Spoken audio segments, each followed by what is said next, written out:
Couldn't help reaching my hand to touch that mysterious mermaid. She didn't refuse me. Even though she couldn't speak, I think she could understand me. I simply jumped in to get closer to her. The mermaid soon appeared right beside me. I smiled to show my goodwill. She also raised her arm, letting me hold her shoulder, and took me down to the bottom to explore the scenery below. But soon we were discovered. I was strictly forbidden to go near there again because the mermaid was the king's private property, and I was just an orphan composer lucky enough to be favored by the king. But I still secretly came every day to talk to the mermaid. As time passed, I even got to know the mermaid. One day, while riding a horse, I was tripped by a branch, fell heavily from the horse and broke my arm. The doctor coldly declared that amputation was the only way to save my life. And in my heart, I was so young, I was a cellist. How could I lose my arm? Just when I was in utter despair, he up and told me the mermaid wanted to help.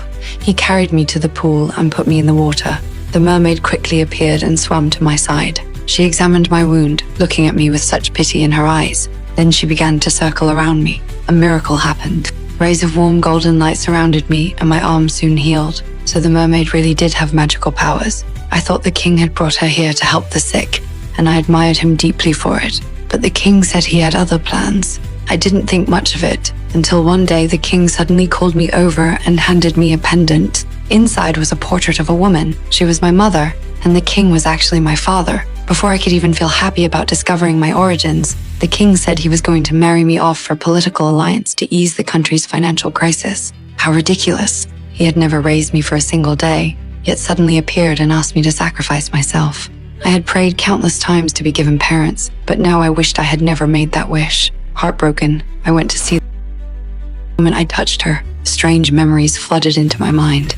I saw her being forcibly taken from the sea, saw her husband and child still waiting for her to come home. She was just like me, trapped by the king.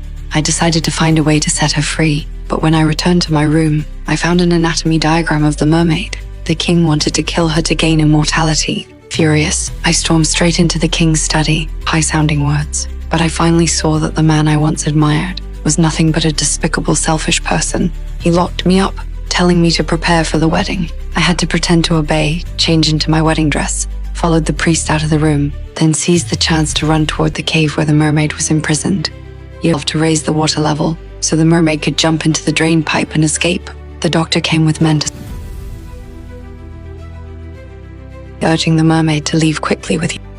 Seeing her successfully leap over the valve, I finally breathed a sigh of relief. But that wasn't enough.